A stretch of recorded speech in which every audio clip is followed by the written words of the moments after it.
உதவும் வகையிலான கருவி ஒன்றை தஞ்சையைச் சேர்ந்த கல்லூரி மாணவ மாணவிகள் வடிவமைத்துள்ளனர். இதற்கு நிர்பயா செப்பல் என்றும் அவர்கள் பெயரிட்டுள்ளனர். பள்ளி, கல்லூரி, வேலை என பயணிக்கும் பெண்களுக்கு ஆபத்துகள் அதிகம் நடக்கும் சூழலில் வாழ்ந்து கொண்டிருக்கிறோம். அன்றாடம் பார்க்கும் செய்திகளே அதற்கு சாட்சி.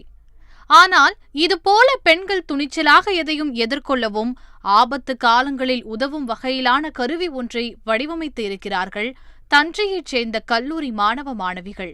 பொறியியல் படிக்கும் சங்கீதா, சௌந்தர்யா, வினோதினி மற்றும் மணிகண்டன் ஆகியோர் ஒன்று சேர்ந்து இந்த கருவியை வடிவமைத்துள்ளனர். கருவி என்றால் பெரிதாக எதையும் கற்பனை செய்ய வேண்டாம்.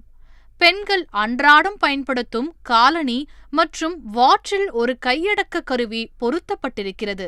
அவ்வளவே. பாலியல் ரீதியான பிரச்சினைகள், செயின் பறிப்பு போன்ற சம்பவங்கள் நடக்கும்போது பெண்கள் அவர்களை இந்த காலணியை கொண்டு மிதித்தால் போதும்.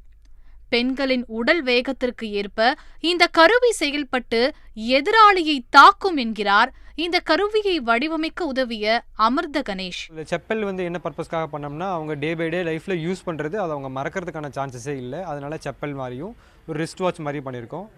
ப்ராடக்டோட ஒர்க்கிங் என்ன அப்படின்னா, அந்த பெண்கள் ஏதாவது ஒரு இக்கட்டான சூழ்நிலை இருக்கிறப்போ, இல்லை யாராவது அவங்கள வம்பிழுக்கிற மாதிரி சூழ்நிலையோ இல்லை செயின் பறிக்கிற மாதிரி சூழ்நிலை வரப்போ, அவங்க அப்நார்மலாக ஏதாவது சவுண்டு கொடுத்தாங்கன்னா, ஐயோ அம்மா காப்பாற்றுங்க அந்த மாதிரி எந்த ஒரு குரல் எழுப்பினாலோ, இல்லை அவங்களோட அசைவு எதிர்த்தாப்பில் இருக்கவங்களோட சண்டை போடுற மாதிரியோ கைகால் உதற மாதிரியோ ஆன ஆக்ஷன்ஸ் அவங்கக்கிட்ட இருந்து கிடச்சிதுன்னா, அந்த ரிஸ்ட் வாட்ச் வயர்லெஸ் வழியாக செப்பலுக்கு ஒரு சிக்னல் தரும்.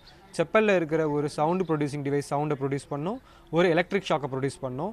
இது மூலியமாக எலக்ட்ரிக் ஷாக் ப்ரொடியூஸ் பண்ணுற செப்பலோட எதிர்த்தாப்பில் இருக்கிறவங்கள அவங்க தாக்குனாலோ அவங்களோட காலை மிதிச்சாலோ அவங்களுக்கு ஷாக் அடிக்கிறனால இன்ஸ்டண்ட்டாக அந்த பிரச்சனையிலிருந்து அவங்களால தப்பிச்சுக்க முடியும். இந்த கருவியை பயன்படுத்துவதும் எளிது என்பதோடு நடக்கும் போதே ரீசார்ஜ் ஆகக்கூடிய வகையில் வடிவமைக்கப்பட்டுள்ளது. ஆபத்து காலங்களில் உள்ள பெண்கள் உதவிக்காக யாரையும் எப்போதும் தேட வேண்டியதில்லை என்கிறார் இதை வடிவமைத்த சங்கீதா. இப்போ இதுலேருந்து ஒரு பெண் தன்னம்பிக்கை உள்ள பெண்ணா நம்ம வெளில வரலாம். யாரும் நமக்கு துணைக்கு வரணும்னு அவசியம் கிடையாது. இப்போ இந்த செப்பலுக்கு நிர்பயா செப்பல்னு நாங்கள் பேர் வச்சுருக்கோம். ஏன் அப்படின்னா, நிர்பயா அப்படின்றது ஃபியர்லெஸ். இப்போ ஃபியர்லெஸ் கேர்ளாக இந்த உலகத்தில் பெண்கள் ஃபியர்லெஸ்ஸாக இருக்கணும். இவங்க எந்த வித பாதிப்பு ஏற்படுத்தாலும் அதுலேருந்து வெளில வரணும். நாங்கள் எப்போதும் பவர்ஃபுல் அப்படின்றத காமிக்கணும் அப்படின்றதுக்காக இந்த ப்ராஜெக்டை பண்ணியிருக்கோம். பெண்களுக்கு எதிரான குற்றங்கள் குறைய வேண்டும் என்றால் கருவிகளும் தற்காப்பு கலைகளும் தேவை என்றாலும் கூட தனி மனித ஒழுக்கமும் கடுமையான சட்டங்களும் அவசியம் என்ற கருத்தும் முன்வைக்கப்படுகிறது.